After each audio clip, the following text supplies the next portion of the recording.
reincarnated until eventually the sparks return.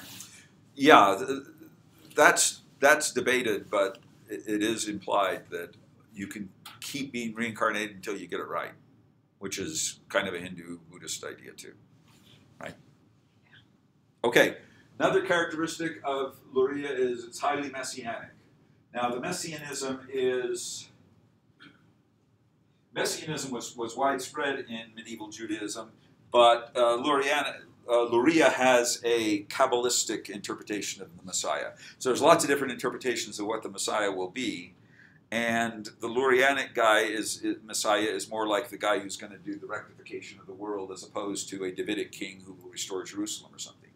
So he's got a much more mystical, cosmic role, much more like Christ, who has this cosmic role, and in a sense the atonement, is the rectification of the world, right? What that Luria wants.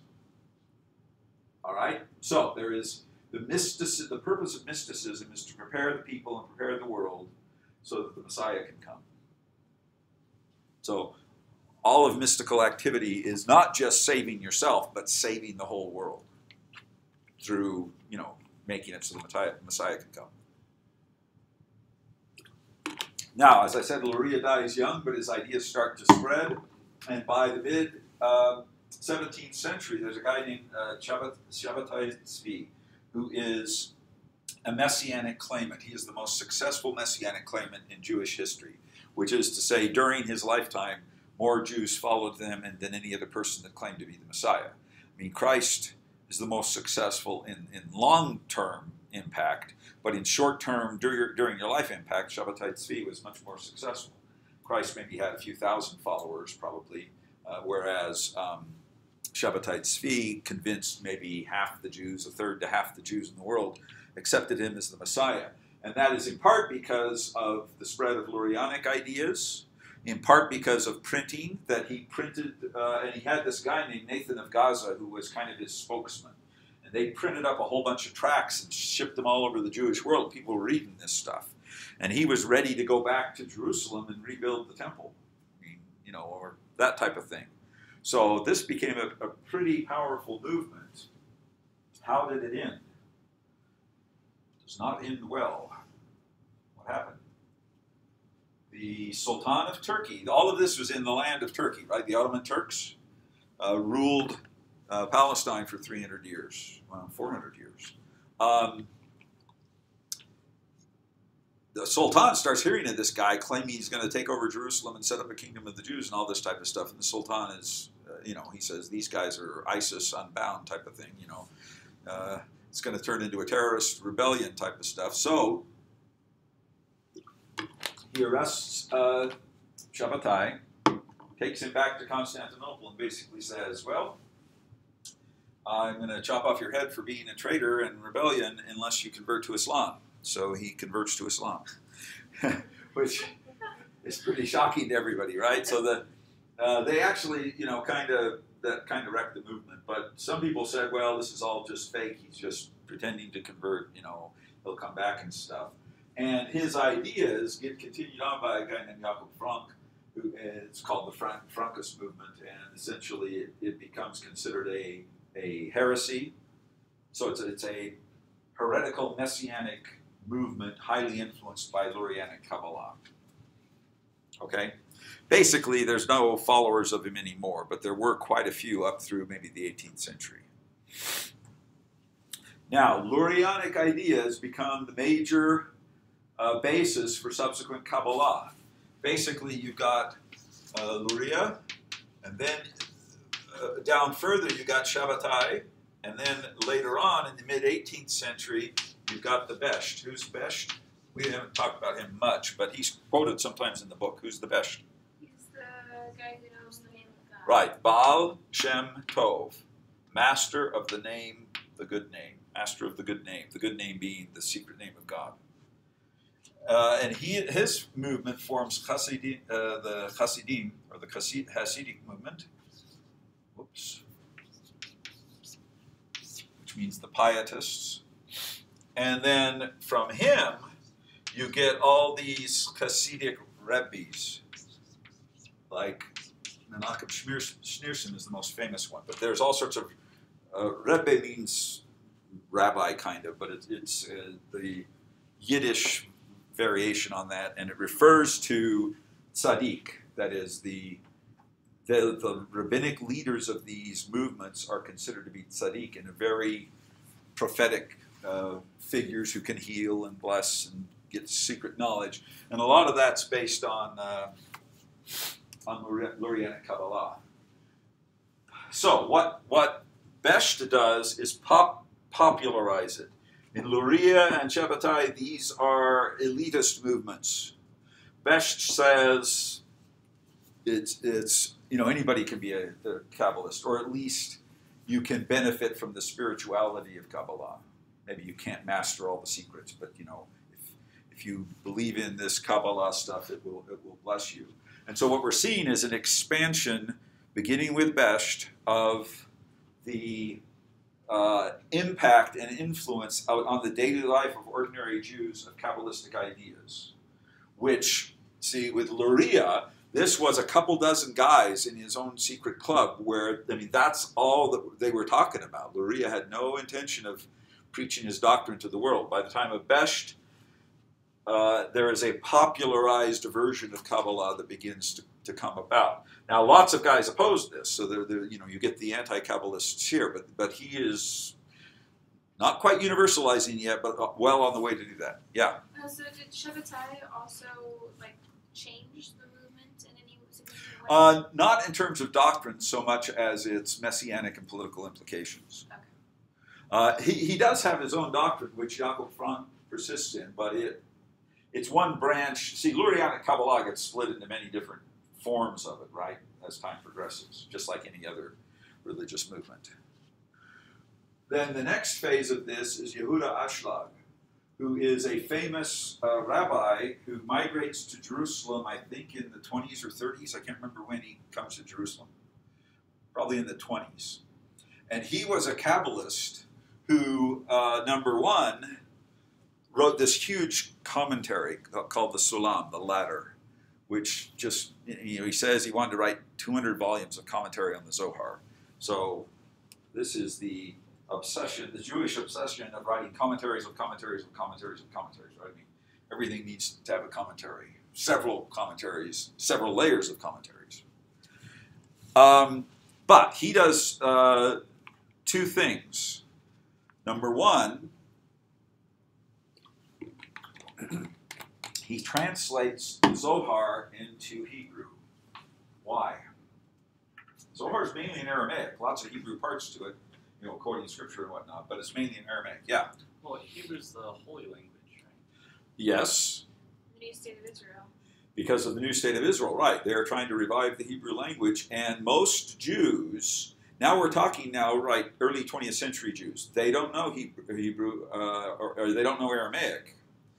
That you only get that if you do a Talmudic education. Now Jews are all getting educated in, the sciences, the math, whatever, okay, or medicine.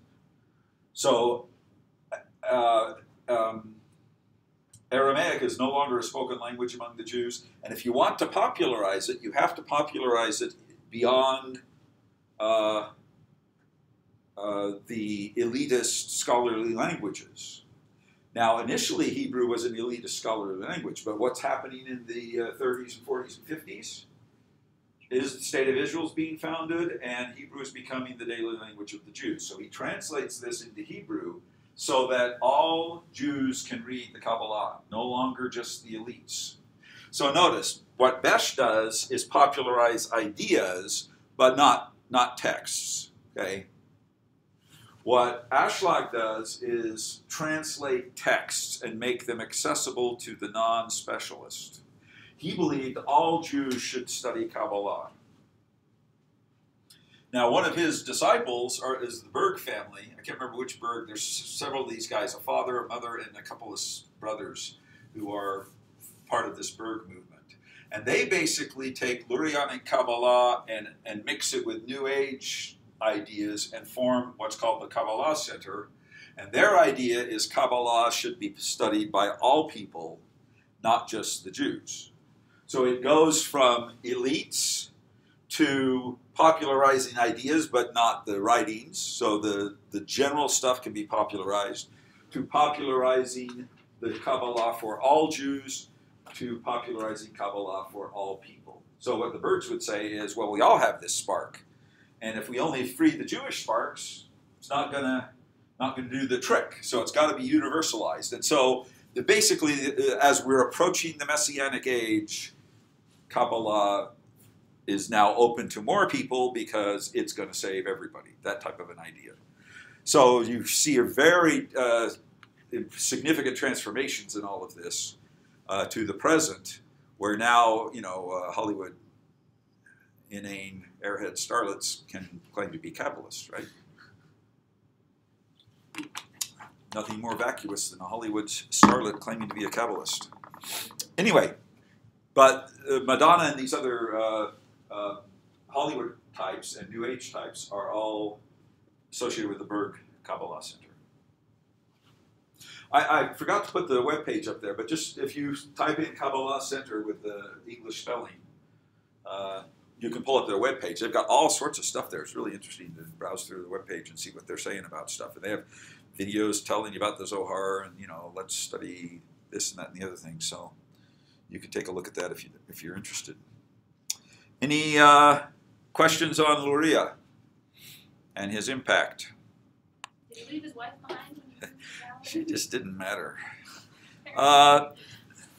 Yeah, these guys, the Kabbalists, number one, Kabbalism was a male-only phenomenon. When we turn to Christianity, we'll see there were lots of female Christian mystics. And that's because mysticism is associated with monasticism in medieval Christianity, and the nuns had their own branch of female monasticism. It was different than male. I mean, they were separate genders, segregation there, but as mystical ideas get spread among the females, it's really not. I mean, I don't know what Ashlag would say, but I suspect he'd say it's for the men. Doesn't become for the women until the Berg Center. And so you'll see if you go to the Berg Center, they'll have women rabbis teaching the ideas on some of their videos. And one of the leaders is the mother. I can't remember their names. There's like Philip and Mark. And I can't remember the names of the different guys, but it's a family thing, right? So the mother, has teachings there too, which, your average medieval rabbi would be pretty shocked at all of this. Okay? Anything else? Now, everybody understands what Merkabah Hechalot literature is, right? We've explained that. We explained what the synopsis is, right? He cites this all the time. That's the edition. That's just a modern scholarly edition of these old medieval works that is the one he cites. Did we talk about this before last time? Did we get to Hechalot Rapoti? I don't think so, yeah. Okay, let's take a look at this. There are a number of different Hechalot texts. They are a phase of Jewish mysticism. They lay the foundation for later Jewish mysticism. But they kind of fade away when the Zohar takes their place as the major text that the mystics would actually read and engage. Although you'll see Hechalot ideas in the Zohar all over the place, your average modern Jewish mystic, even of the conservative type, not of the New Age type, would not be reading these books. Okay? But they were fundamental books for the earlier phases of this. And in these books, they essentially describe celestial ascent ideas. The goal of the mystic is to ascend into heaven and enter into the palace temple of God and see God enthroned. So the purpose of the mystical, so there's none of this spark stuff, right? That's the goal. Within this, you see a lot of joining the angelic liturgy. What does that mean? We've talked about this idea before. What's the angelic liturgy? Right. So they have a set ritual. hymns, bowing, standing in circles, etc. I mean, there's a set of things that they do in the presence of God. And when the temple's destroyed, the mystics want to ascend to the celestial temple to be able to worship God with the angels, because you can't do it on the earthly temple anymore. So this is closely connected. The rise of these movements is closely connected with the destruction of the temple and the elimination of that. There is also an aspect of this where the adept or the mystic, what's an adept?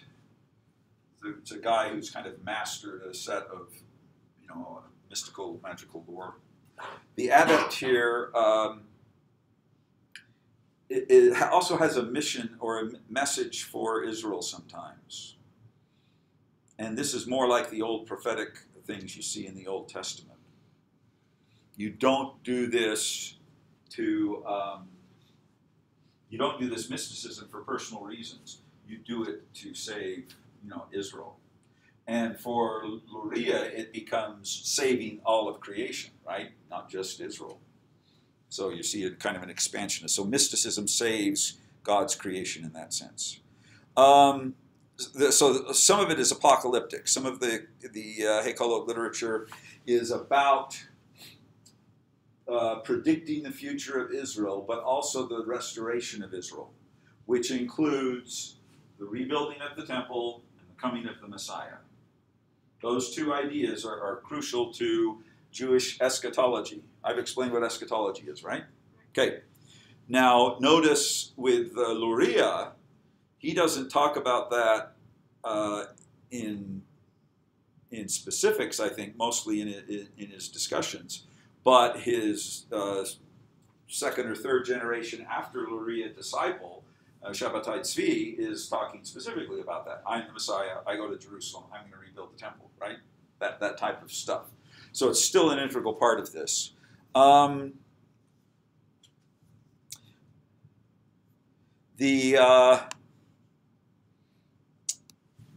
Schaeffer gets a little bit exercised about two things which I don't think he gets right, but on the other hand, he's one of the world's leading scholars on this topic, so maybe he knows more about it than me. But one is the embrace and the kiss. The God and, or rather the adept, the mystic, and the angels will sometimes embrace and kiss each other. Now, this is sometimes interpreted sexually within the context of mysticism, and there might be an element of that, and a lot of it may derive from the Song of Songs, the mystical interpretations of the Song of Songs, which is kind of erotic poetry in the Bible. But in medieval Mediterranean culture, men would embrace, men would hold hands, and men would kiss each other on the cheeks, and there's not necessarily anything sexual about it. It is familial. Okay, that is it's an act, meaning you're part of the family rather than you're having sex. So when I was on my mission in Italy, some of the old geezers would kiss the missionaries on the cheek when we meet them in church, 70-year-olds and stuff like that. So that type of thing. And when you read Paul says, greet the saints with a holy kiss. He's talking about this type of thing where you hug, and it's kissing on the cheek usually. It's not kissing on the lips, which is considered more sexual. But at any rate, so I think when he gets exercised about that, I think he's missing the cultural connotations there.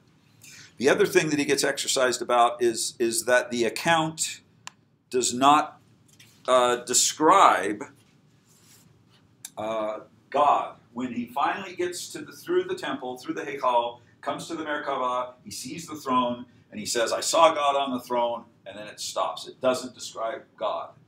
Now, to me, that simply means that it's blasphemous to describe God. The goal of this is to get you there so you can see it yourself, and you're not going to talk about, that's super sacred. You just don't talk about it. You see what I'm saying? So it's not so much that he's not seeing God, or that God doesn't have a form. It is that you don't talk about it. There are still mysteries that you don't talk about, see? So he gets Anyway, he may be right on this, but that's how I see those two ideas. Now, we actually only have a minute left, so we're going to have to cover. Oops, wrong. We have no time left.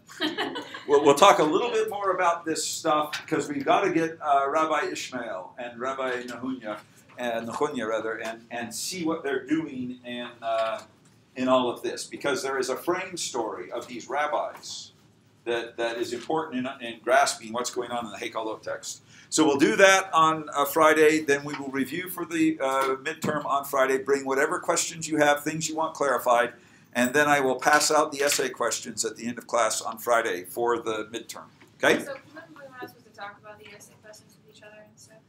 Is that... I don't know. Probably not. Yeah, don't talk to each other about them. They're open books, so you can... But I'd like you to do your own work and not, copy each other's ideas. I don't want 5 essays that are all the same. Okay. All right. Thanks. Okay? See you Friday.